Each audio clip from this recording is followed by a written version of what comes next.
जय माता दी। आज शुक्रवार के दिन आइए सुनते हैं लक्ष्मी जी की महिमा। एक दिन लक्ष्मी जी की बड़ी बहन ज्येष्ठा ने उनसे कहा, बहुत दिनों से एक बात मेरे मस्तिष्क में कौध रही है। सोचती हूँ कि तुमसे पूछूं या नहीं। ऐसी क्या बात है बहन? मन में जो कुछ भी है निसंकोच पूछो। वैसे भी कोई बात मन में न रखकर उसका समाधान कर लेना ही बुद्धिमानी है। लक्ष्मी जी ने मुस्कुरा कर कहा, मैं अक्सर यही सोचती रहती हूँ कि सुंदरता में हम दोनों बराबर हैं, फिर भी लोग तुम्हारा आदर करते हैं और मैं जहाँ भी जाती हूँ वहाँ उदासी छा जाती है। मुझे लोगों की घृणा और क्रोध का शिकार होना पड़ता है, जबकि हम दोनों सगी बहनें हैं। ऐसा क्यों? लक्ष्मी जी ने हंसकर कहा, सगी बहन या समान सुंदरता होने से ही आदर नहीं मिलता। उसके लिए अपने को भी कुछ करना चाहिए। लोग मेरा आदर इसलिए करते हैं क्योंकि मैं उनके घर पहुँचते ही सुख के साधन जुटा देती हूँ। संपत्ति और वैभव से आनंदित होकर लोग मेरा उपकार मानते हैं, तभी मेरी पूजा करते हैं। उधर तुम्हारा यह हाल है कि जिसके यहाँ भी तुम जाती हो उसको गरीबी, रोग और आपदा सहनी पड़ती है। इसी वजह से लोग तुमसे घृणा करते हैं। कोई आदर नहीं करता। आदर पाना है तो दूसरों को सुख पहुंचाओ। ज्येष्ठा को लक्ष्मी जी की बात चुभ गई। उन्हें लगा कि लक्ष्मी को अपनी महिमा का अभिमान हो गया है। उन्होंने तड़प कर कहा, लक्ष्मी तुम मुझसे हर बात में छोटी हो, अवस्था में भी और प्रभाव में भी। मुझे उपदेश देने का भी विचार न करो। अगर तुम्हें अपने वैभव का अहंकार है तो मेरे पास भी अपना एक प्रभाव है।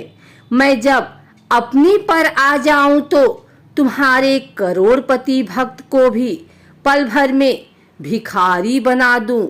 लक्ष्मी जी को हंसी आ गई और कहने लगी, बहन तुम बड़ी हो इसलिए कुछ भी कह लो, लेकिन जहाँ तक प्रभाव की बात है मैं तुमसे कम नहीं हूँ। जिसको तुम भिखारी बनाओगी उसे मैं दूसरे दिन रंक से फिर राजा बना दूंगी। मेरी महिमा का अभी तुम्हें पता ही कहाँ है और तुम्हें भी मेरी महिमा का पता ही नहीं है। जिसकी तुम सहायता करोगी उसे मैं दाने दाने के लिए भी मोहताज कर दूंगी।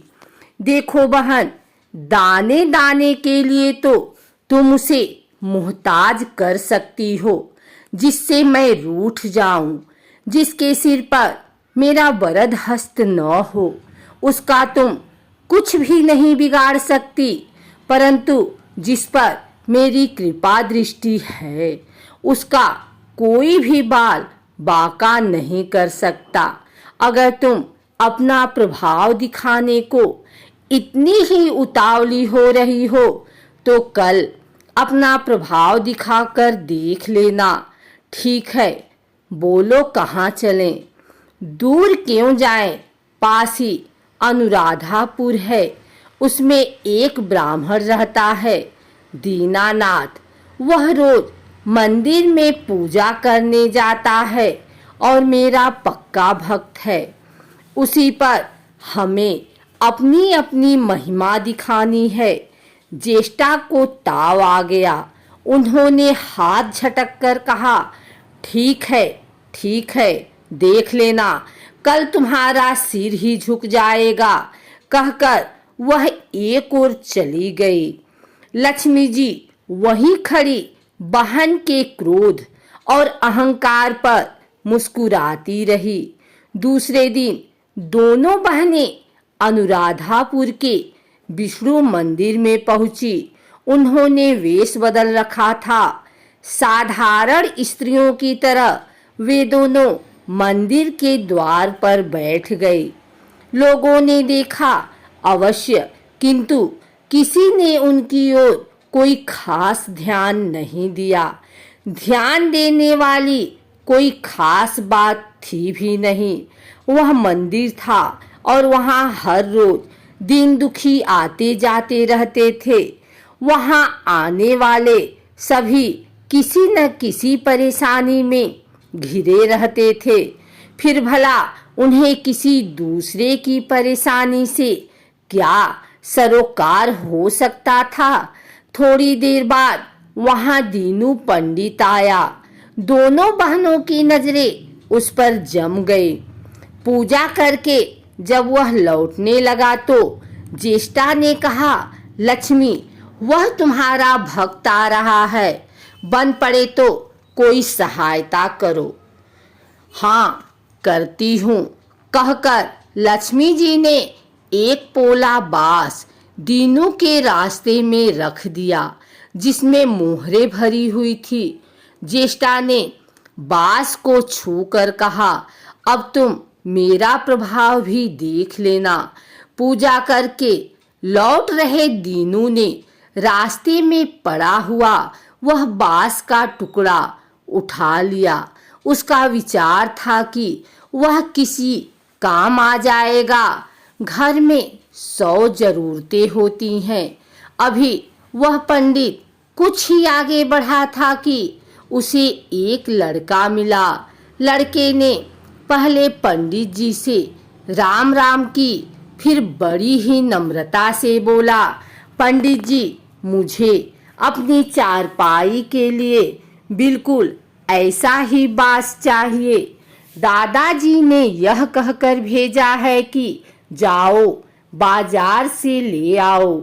ऐसा बांस पंडित जी कहाँ मिलेगा।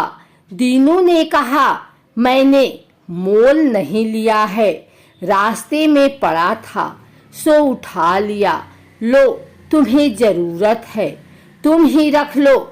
वैसे बाजार में 1 रुपए से कम का नहीं है। लड़के ने चवन्नी देते हुए कहा, मगर मेरे पास तो यह चवन्नी ही है।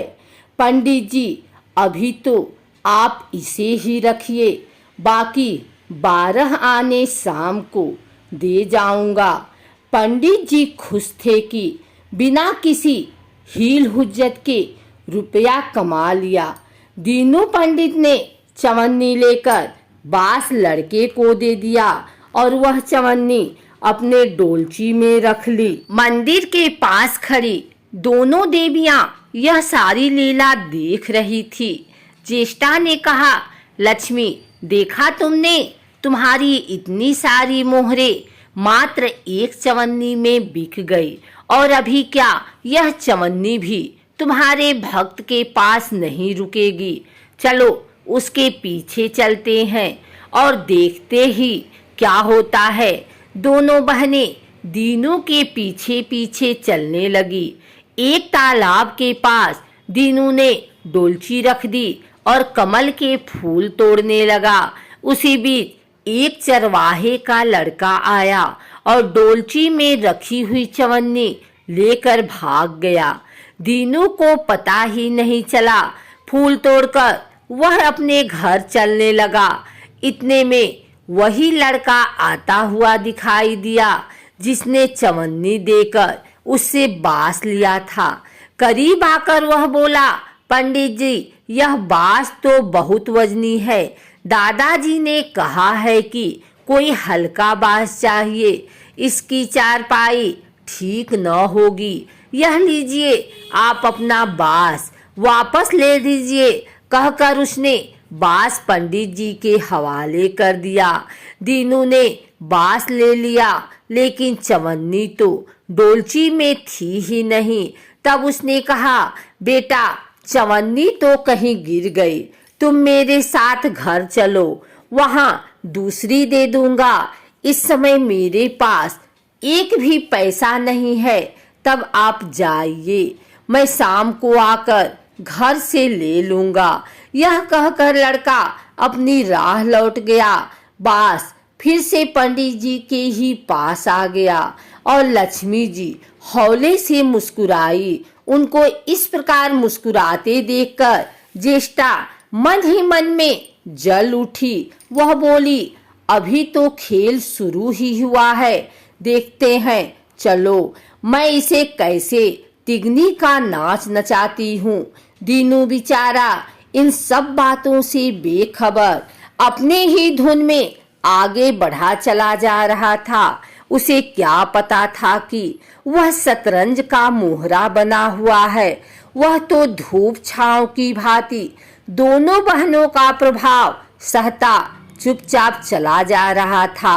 आगे चलकर गांव का एक अहिर मिला। उसने दीनू को चवन्नी वापस करते हुए बताया, पंडित जी, मेरा लड़का आपके डोलची से यह चवन्नी उठा लाया था। वह बड़ा ही शैतान है। मैं आपकी वही चवन्नी लौटाने आया हूँ। हो सके तो उस शैतान को माफ कर दीजिएगा। दीनू ने आशीर्वाद देकर चवन्नी ले ली और प्रसन्न मन से उस लड़के को पुकारने लगा, जो शाम को घर आकर चवन्नी लेने की बात कहकर लौटा जा रहा था। आवाज सुनकर लड़का लौट आया। अपनी चवन्नी वापस पाकर वह भी प्रसन्न हो गया। दीनू पंडित निश्चिंत मन से घर की ओर बढ़ने लगा।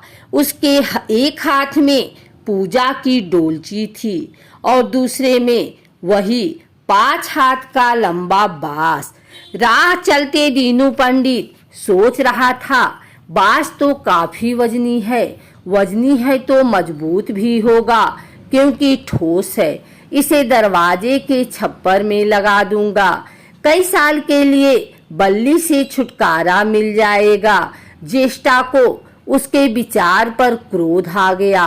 लक्ष्मी जी के प्रभाव से दीनू को लाभ होता देख वह मन ही मन बुरी तरह जल जा रही थी।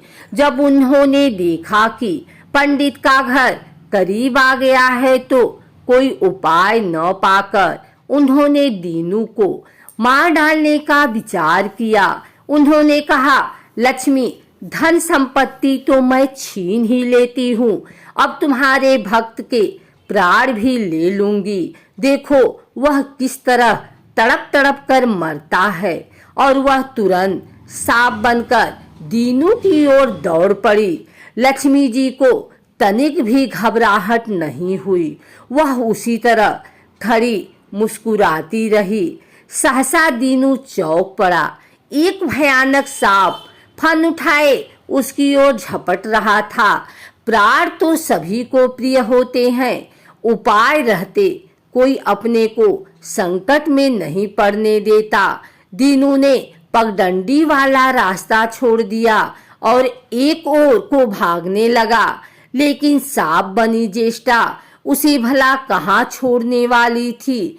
वह तो उस गरीब के प्राणों की प्यासी हो चुकी थी। वह भी दीनू के आगे पीछे दाएं बाएं बराबर दौड़ती ही रही। दीनू घबरा गया। उसने हाथ जोड़कर कहा, नाग देवता, मैंने तुम्हारा कुछ नहीं बिगाड़ा, शांति से अपनी राह लौट जाओ। आखिर क्यों मुझ गरीब के पीछे पड़े हो? व्यर्थ में किसी ब्राह्मण को सताना अच्छी बात नहीं है। लेकिन वह नाग तो ज्येष्ठा का रूप था, जो दीनू को किसी भी तरह डसना चाहता था। प्रार्थना पर कुछ भी ध्यान न देकर वह सांप एक बारगी फुफकारता हुआ झपट पड़ा। जब दीनू ने देख लिया कि बिना संघर्ष किए अब जान नहीं बचेगी, तो उसने प्राण रक्षा के लिए भरपूर जोर लगाकर वही बांस सांप के ऊपर दे मारा। धरती से टकराते ही बांस के 2 टुकड़े हो गए और उसके भीतर भरी हुई मोहरें खन खन कर बिखर गई, जैसे लक्ष्मी हंस रही हों।